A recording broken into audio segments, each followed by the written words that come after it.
As Marty introduced the next number, bass player Dana Williams motioned frantically to someone off stage to make adjustments in his monitor. Perhaps the guys just weren't hearing themselves properly. But changing audio settings didn't help. As the group plowed through the rest of the set, the sound continued to deteriorate, particularly during the choruses when Diamond Rio's scintillating harmonies should have been at their most distinguished. Instead of the edgy, classy blend that had become their signature, the vocals were an amateurish collision. Marty and Dana were wishy-washy at best, and mandolin player Gene Johnson, whose tenor gave the harmonies their high, lonesome, quasi-bluegrass texture, seemed lost and out of place in the stratosphere. The band members forged on bravely, keeping their emotions in check and playing to the cameras as if nothing was wrong. But it was difficult. It was the first time they'd played a date in Nashville in years. This was an all-American gig in front of their neighbors, and they were blowing it. They had friends and family who'd come out just to see them. The crowd was dotted with fellow musicians and entertainment business insiders, and they weren't cutting it. Trying to cowboy up during those 3 songs and make eye contact with people you know and love, it's one of the most uncomfortable situations you'll ever be in, guitarist Jimmy Olander says. The show couldn't end fast enough. It was bad. Most of them knew it. They hoped their reputation as pristine players and perfectionists would give them some leeway with the public. People hear what they want to hear, and they love this band.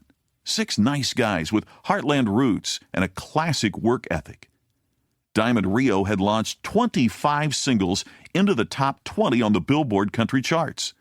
The group had inspired fans with its joyous 1991 debut, Meet in the Middle. It had induced reflection with the 2001 ballad, One More Day, adopted by many as a theme for personal commitment, and later as a post-9/11 memorial to departed friends and family. The guys had cemented a place as sonic technicians with the intricate and inventive harmonies on 2002's Beautiful Mess.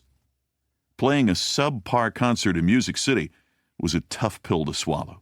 Some fans in the 4th of July audience might overlook the pitch issues, but the band knew the professional musicians who were there could not. The Nashville Symphony had backed Diamond Rio during the concert, and now some of the town's most astute players, many of whom probably knew the band's name but perhaps not much of its work, likely suspected the group was a fake. And the pros in the country music business, the people who knew the band's history well, had now been alerted to the secret. Drummer Brian Prout stuck around after the performance to listen to Jamie O'Neill and Charlie Daniels and to watch the Independence Day fireworks. The crackling light display and the holiday's patriotism lifted his spirits, but a familiar face put a miserable coda on the experience. Tim Dubois spotted Brian milling through the crowd at the end of the night and called out his name.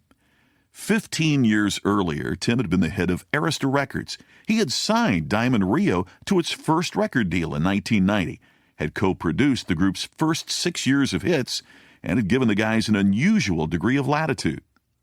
While most mainstream country bands are forced to sit on the sidelines while studio musicians play the instrumental parts on their sessions, Tim's belief in Diamond Rio's abilities had given them a unique position on Music Row. They were one of the few commercially successful bands that played exclusively on its own recordings, and that was historically one of the strengths of Diamond Rio's live shows. The sound they got in the studio should have been replicated fairly well during the concert that day. But it was not. Tim knew something was wrong. "Did you guys have trouble hearing on stage today, or what?" he asked. "Well, no," Brian replied. "Actually, the sound was pretty decent." "Well, Marty didn't hear worth a darn," Tim said flatly. Brian made a few excuses. Marty hadn't been feeling well. The temperature at soundcheck had been around 100 degrees, and maybe the humidity had affected the sound system's responsiveness by the time the concert got underway. Brian didn't think Tim was buying the story, and he'd frankly grown weary of covering up. It wasn't the first time Marty had sounded bad. In fact, he'd been singing poorly for at least 3.5 years.